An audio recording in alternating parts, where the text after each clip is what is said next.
Hey guys, welcome back to another What's for Dinner video. I have two dinner recipes to share with you, so not a ton in this video, but I do have a really good dessert recipe to share with you as well, so let's get started.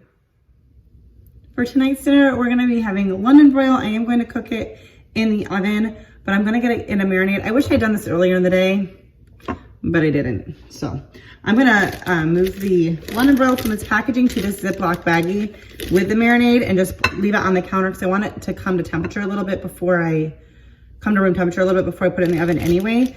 And then right before I put it in the oven, I'll take it out of the bag. So hopefully that makes sense. I'm gonna just do a combination. I don't know if I've done this before. I saw this somewhere with Italian dressing, soy sauce. I'm just gonna use coconut aminos, which is an alternative. It's not soy, and honey. And I thought, well, that sounds tasty. I'm not sure of the exact ratios. I can't talk while I'm doing this because my honey keeps making noise.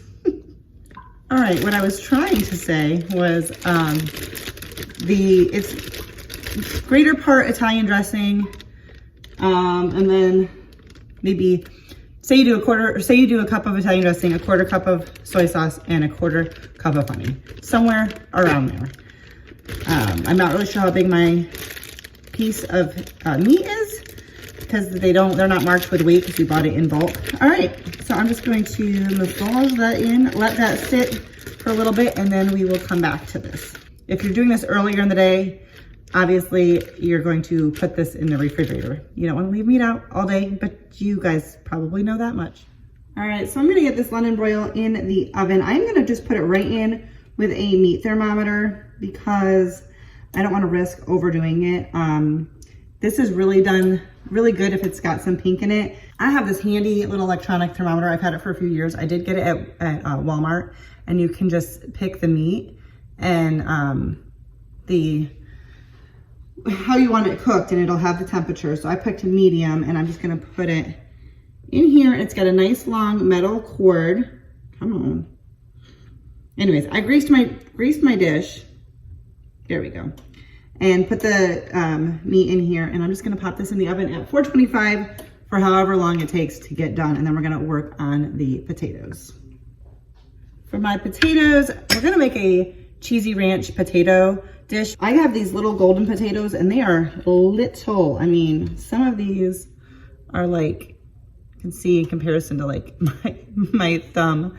Some are really small. Some of the others I'll cut in like 2 or thirds, not much. And then we're going to just boil them. I've got a pot of water here. It will not take long. These potatoes are pretty soft. These type of potatoes are pretty soft to begin with. Plus these are pretty soft or small pieces, but we're just gonna get them in this water.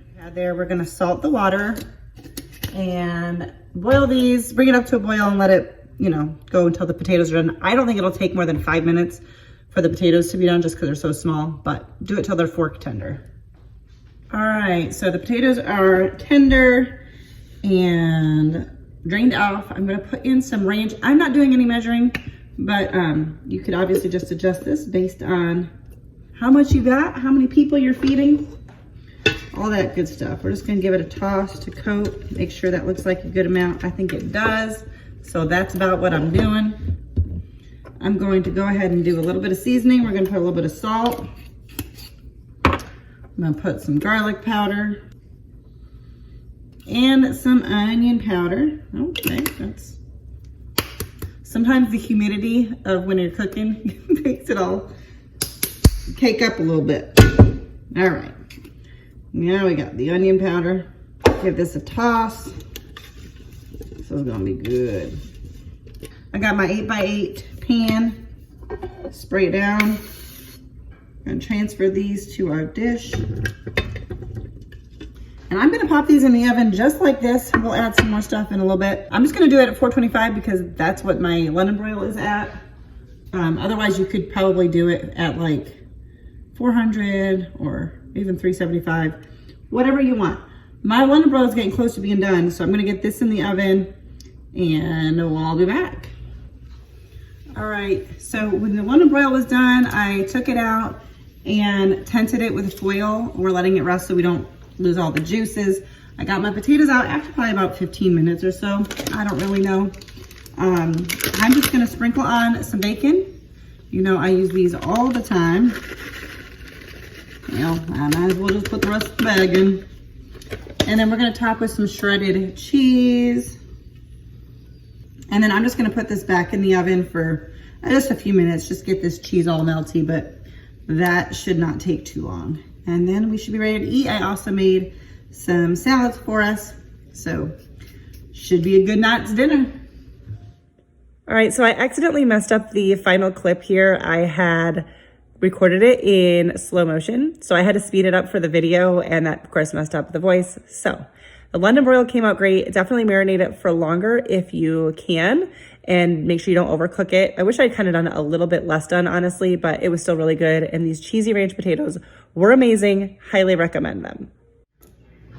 Tonight we are gonna have some kind of like a cheeseburger tachos. So it's a nachos on top of tater tots instead of chips. And I feel like I've made this before, but I can't find the recipe or the video it was in.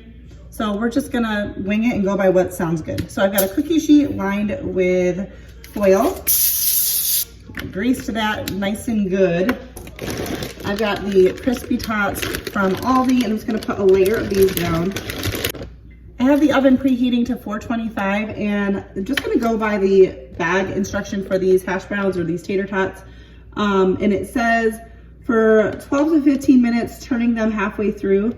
So I will probably put them in for like 6 minutes, and then I'll pull them out and we'll add on the rest of the stuff and then put them back in for the remaining. So I started by just browning a pound of ground beef. Now we're not gonna need all of this, so I'm just gonna take some of it out before I season it, just so I can then use it for whatever I want. I'm gonna add in some minced onion. This can all just be to taste what you want. I'm just trying to think of how I would season like hamburger meat is kind of what I'm going for here.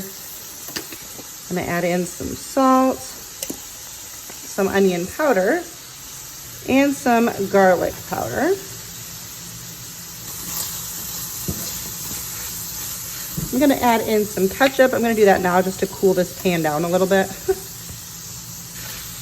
is getting hot. I've got it all the way on low, but I'm gonna add in some ketchup and mustard. Again, I'm not looking for like a saucy, just a little bit of that flavor. Oh man, should have shook that first.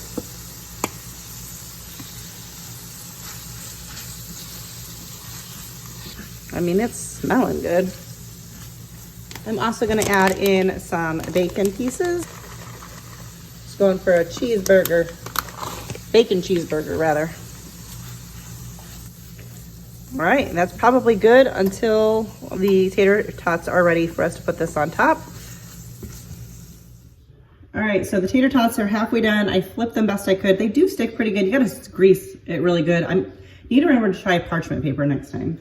We're gonna top with our meat mixture. I did put the tater tots pretty close together, just to hopefully try to hold on to the meat. We will eat ours straight off the pan, so this is like a little sheet pan dinner, but you can do this, you know, serve it up however you want for your family. And then I'm gonna just top this with some shredded cheese. I'm using Monterey Jack. Thought about using cheddar, but I love how creamy Monterey gets when it is melted. So that's what I went with. Plus it's what I use for a lot of things. All right, and I'm gonna pop this back in the oven for another 6 to 8 minutes. All right, so it's out of the oven. We're gonna put on some shredded lettuce. Also gonna put on some diced tomatoes.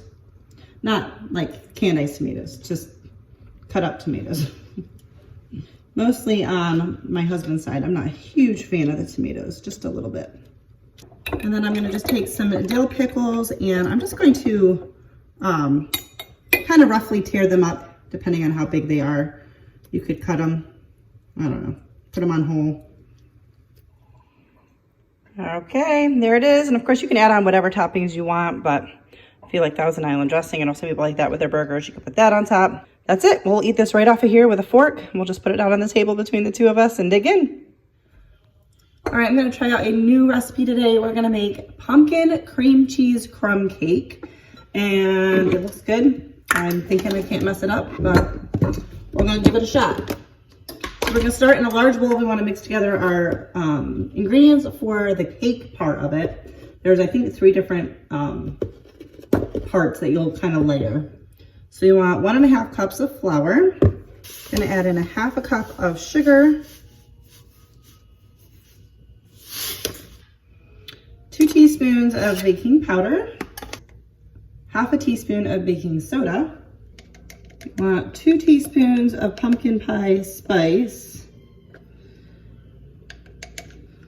A little messy in my measuring. I had to finish up that container there.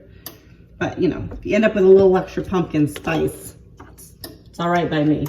1 teaspoon of cinnamon and 1/2 teaspoon of salt. We're just going to whisk this all together and then we'll work on our wet ingredients for the cake. All right, in a separate bowl, I've got 1 egg. We're gonna add in 1 cup, of pumpkin puree. This is 1/2 cup measuring. Come on. Now I've opened another can that's not quite using it all. So I'm gonna have to find something to do with it. No problem. I'm gonna make more of that pumpkin pie sauce, I think. Do 1 more week of that in my chai tea lattes before I switch to something fun for like winter season. If you don't know what I'm talking about, I will try to remember to link that for you. All right, and it says 2/3 cup of evaporated milk or milk. I'm gonna use evaporated milk because I have a can in the pantry that's going to expire at the end of the month. So I keep this on hand, but I usually forget to do anything with it. So we're gonna just use that. It said to shake well, so I did. And I got 1/2 can of evaporated milk that I gotta find something to do with it. But that's okay. I'm sure there's plenty of things I can use it for. The last thing here is 1 teaspoon of vanilla.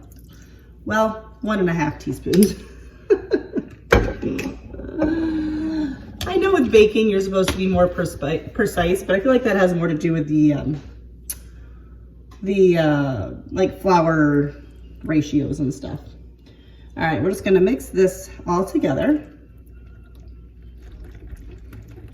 All right, now we're gonna add this to our dry ingredients. And it says to mix just until combined. In other words, don't over mix it, just make sure you got all the flour mixed in. Probably gonna use a spatula. All right, now I have an 8x8. I always forget if this is an 8x8 or 9x9. Pretty sure it's an 8x8. It's greased, or you can line it with parchment paper. We're just gonna pour this pumpkin cake part into the bottom.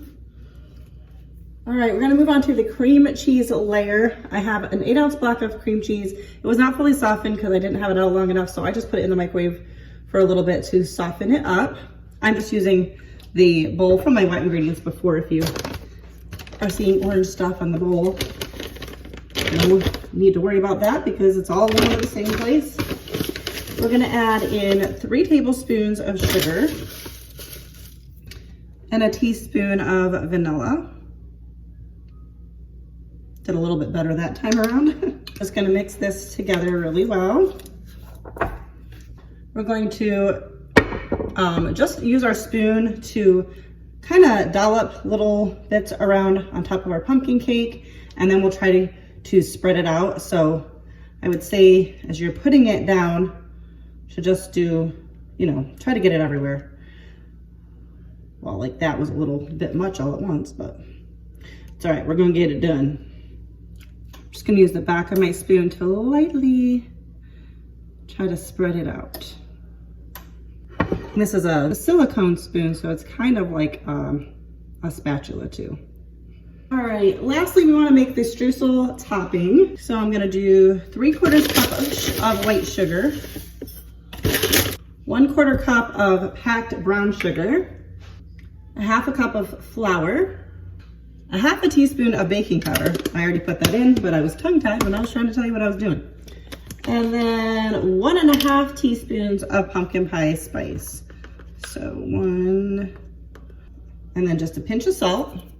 We want 6 tablespoons of cold butter. I'm using unsalted. It doesn't specify, but since I just put a little bit of salt in there, I figured I would. So I just pulled this out of the fridge.